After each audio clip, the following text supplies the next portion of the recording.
The I-team's been tracking for months. Over the weekend, more than 100 people were busted in Wisconsin. FBI's new squad unit dedicated to this problem.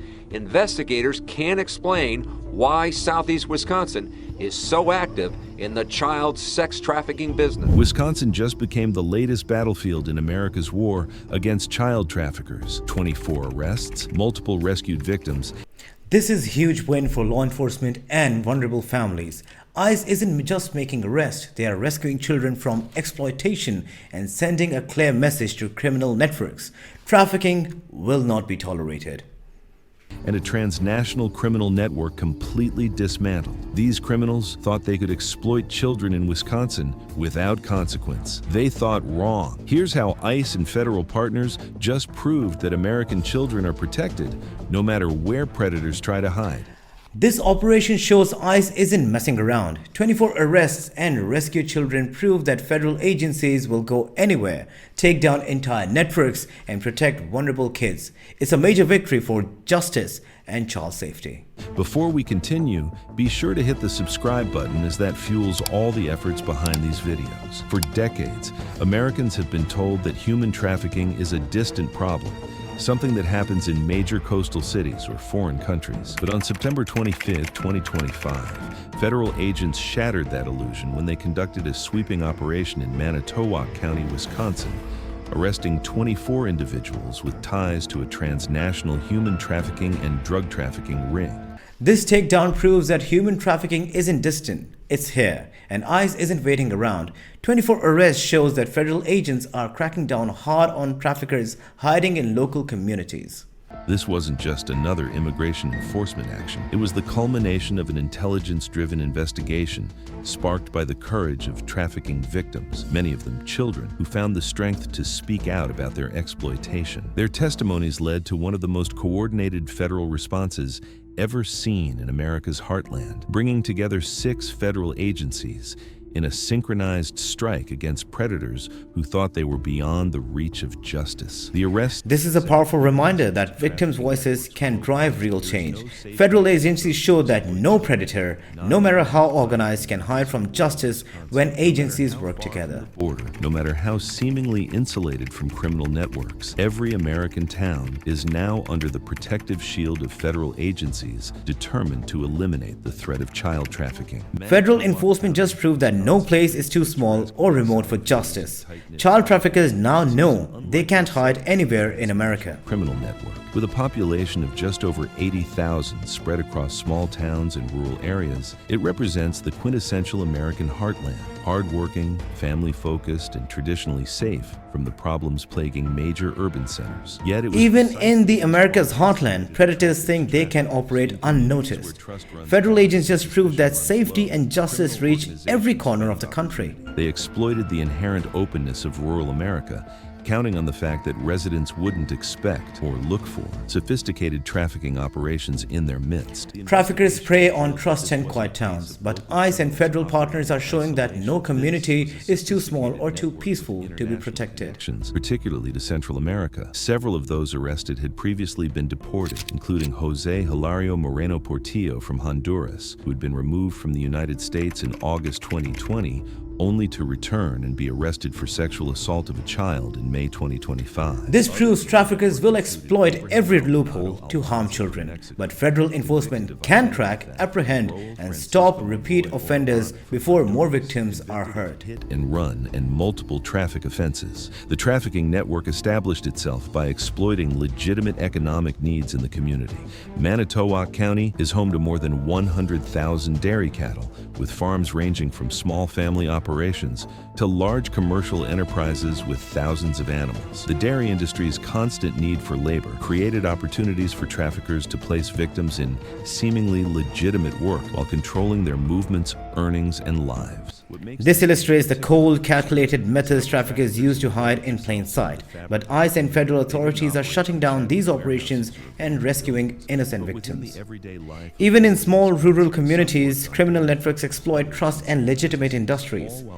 But federal coordination ensures predators face justice and children are protected. Bring victims to Wisconsin They created a pipeline that could move people and drugs throughout the Midwest, using the region's extensive highway system and relatively seemingly protected by its values and traditions, can be targeted by sophisticated criminal enterprises that see vulnerability rather than virtue in America's heartland. The breakthrough in the case came not from sophisticated surveillance or deep cover operatives, but from the courage of the victims themselves, many of them children who found the strength to speak about their exploitation. During FBI interviews, these young survivors provided crucial intelligence that revealed the scope and structure of the trafficking network operating in Manitowoc County. For many of these children, coming forward meant overcoming not just fear of their traffickers, but cultural and language barriers, unfamiliarity with American law enforcement, and the trauma of their exploitation. Yet they spoke, and in doing so, they became not just victims, but heroes in the fight against trafficking in America's heartland. It's inspiring and a powerful reminder that courage of victims can topple entire criminal networks. These children help bring predators to justice. Their bravery turned fear into action. Without their testimonies, this sophisticated trafficking might still be operating in the heart of Wisconsin. The testimonies revealed patterns of exploitation that had been carefully hidden from the community. Children brought to Wisconsin under false promises of education or legitimate work found themselves trapped in situations of sexual exploitation or forced labor. Their movements were restricted, their communications monitored, and their earnings confiscated by handlers who maintained control through threats of violence or deportation. What made these interviews particularly valuable was the detailed information they provided about the network structure. Victims could identify not just their immediate handlers, but connections to higher-level operators, safe houses, transportation methods, and communication systems. This intelligence allowed federal investigators to map the entire criminal enterprise rather than just identifying isolated criminal acts. FBI victim specialists played a crucial role in this process, creating safe environments where traumatized children could speak without fear of judgment or retribution. These specialists, trained in trauma-informed interviewing techniques, knew how to gather crucial intelligence without re-traumatizing survivors who had already endured unimaginable abuse. This shows how vital trauma-informed interviewing is. Federal agents didn't just rescue children, they listened and mapped the entire criminal network. The operation wasn't limited to Manitowoc County. Victims described being moved between locations across multiple states, indicating that what appeared to be a local problem was actually part of a much larger criminal enterprise with regional or even national reach. The courage of these young witnesses not only provided the evidence needed for federal action, but demonstrated the central truth of anti-trafficking work, that victims, when supported and believed, become the most powerful weapon against the networks that exploited them. Their testimony transformed them from objects of exploitation to agents of justice, their voices becoming the catalyst for one of the most significant federal operations in Wisconsin's recent history. This shows how victim testimony can expose entire criminal networks. These children weren't just witnesses, they were the key to dismantling a multi-state trafficking operation. The courage of these young survivors turned exploitation into justice. Their voices helped federal agencies uncover a sprawling, coordinated criminal enterprise that extended far beyond the Manitowoc County. The scale of the federal response to the Manitowoc County trafficking network was unprecedented for rural Wisconsin. 6 federal agencies coordinated in the September 25th operation: Immigration and Customs Enforcement, ICE, the Federal Bureau of Investigation, FBI, U.S. Customs and Border Protection, CBP, the U.S. Marshal Service, USMS, the Drug Enforcement Administration, DEA, and the Internal Revenue Service, IRS. This wasn't just a show of force, it was a demonstration of how seriously federal authorities took the threat identified through victim testimonies. Each agency brought surgical precision, not just in expected locations, but wherever vulnerability and opportunity coincide. The results were immediate and significant. 24 arrests, the seizure of evidence linking the operation to international criminal organizations, and the disruption of both human and drug trafficking networks that had operated undetected for years. But perhaps more important than these tangible outcomes was the message sent to trafficking networks nationwide. There is no community too small, no location too remote to escape federal attention when children are being exploited. Deploying 6 federal agencies in rural Wisconsin proves that that traffickers have nowhere to hide. Federal reach now extends even into the smallest, most unsuspecting communities. The 24 arrests and evidence seizures show that federal authorities treat child exploitation as a top priority, sending a clear warning to trafficking networks everywhere. For victims who had suffered in silence and security for a community that had been unwittingly harboring predators. Among those arrested was Jose Hilario Moreno Portillo, a Honduran national who had previously been deported in August 2020, only to return illegally and be arrested for sexual assault of a child in May 2025. His case exemplifies how trafficking networks often involve individuals with histories of sexual violence against minors, not opportunistic criminals, but predators who deliberately seek access to vulnerable children. Another arrestee, Abraham Maldonado Almanza from Mexico, had been convicted of identity theft, a crime that in the context of trafficking operations often facilitates the creation of false documentation for victims. Roel Francisco Monroy Orellana from Honduras had convictions for hit and run and multiple traffic offenses, highlighting the diverse criminal activities that often accompany human trafficking operations. This operation exposes how traffickers are often seasoned criminals, not random offenders, deliberately targeting children while exploiting legal loopholes and previous deportations. Arresting individuals like Portillo, Maldonado Almanza, and Monroy Orellana shows federal enforcement is dismantling networks that combine multiple criminal schemes to exploit vulnerable children. They mark the beginning of recovery. On your side recently showed you an undercover operation that rescued children from human traffickers. The operation set a U.S. record by pulling 60 children from dangerous situations and at the same time arresting 8 people accused of putting children in terrible situations.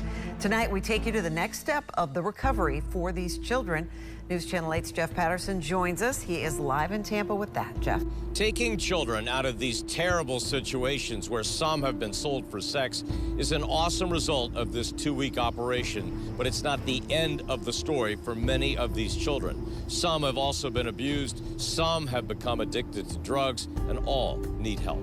Our cameras were there as a task force led by the U.S. Marshal Service removed children from dangerous situations. Over a 2-week period in Hillsborough, Pinellas, and Pasco counties, 60 children were recovered, sometimes taken from nondescript motels like this one in Pinellas Park. But for the children recovered, this isn't the end of the story. In some ways, it's only the start. We actually have kids that live here full time. Deborah Charles is a supervisor with Children's Home Network. She put in time in the hub, the first step for children removed from dangerous places by the U.S. Marshal Task Force. Some of the children are then brought here. We can't show you the faces of the children recovered, but many will meet someone like Stephanie Turner. I came from a background of human trafficking, so I was trafficked for about 13 years. She knows from personal experience what the children rescued by this operation will now face. I don't have to constantly worry about when they're going to eat, who's coming in to see them, so safety has come to them now, and then just their healing journey, really, and it's going to be quite a long journey for these kids. Now, these arrests weren't just about punishment. They shattered the entire trafficking network and gave victims a chance to heal, showing how federal enforcement protects both individuals and the communities. Specialized services addressed both their immediate trauma and their long-term needs for stability and healing. The community impact extended beyond those directly affected by trafficking. The operation served as a wake-up call for Manitowoc County and similar communities across the American heartland. Federal authorities have made it clear that this operation isn't an endpoint, but a beginning. The intelligence gathered during the arrests is already being used to identify related trafficking networks in other locations. By dismantling the criminal infrastructure and deploying victim service immediately, federal authorities sent a clear message. Child exploitation networks have no safe haven, even in rural America. In doing so, they not only secured justice for themselves, but protection for countless other potential victims who will now never experience the trauma of trafficking because this network has been dismantled. Officials are calling this operation a turning point in protecting American children, proving that federal agencies will coordinate across all levels to eliminate trafficking networks. The successful coordination of 6 federal agencies demonstrates that when it comes to protecting children, jurisdictional boundaries and agency rivalries take a back seat to the shared mission of bringing traffickers to justice. The Wisconsin operation establishes a new model for addressing trafficking in rural America, one that recognizes the unique vulnerabilities of these communities while bringing to bear the full resources of federal law enforcement. It acknowledges that while trafficking may look different in Manitowoc County than it does in major cities, it deserves the same comprehensive response. This operation proves that federal agencies will go anywhere and coordinate fully to protect children, rural or urban. No predator is beyond reach. Perhaps most importantly, it sends a message of hope to victims still trapped in trafficking situations across the country. You are not forgotten. Your exploitation is not invisible. And when you find the courage to speak, the most powerful law enforcement agencies in the nation stand ready to act on your behalf. Do you support ICE and the FBI's Wisconsin Child Protection Operation? Should more federal resources focus on trafficking in small-town America? Share your thoughts in the comments below. Rural or small town, America isn't a safe haven for traffickers anymore. Federal agencies are proving that they'll go anywhere to protect children.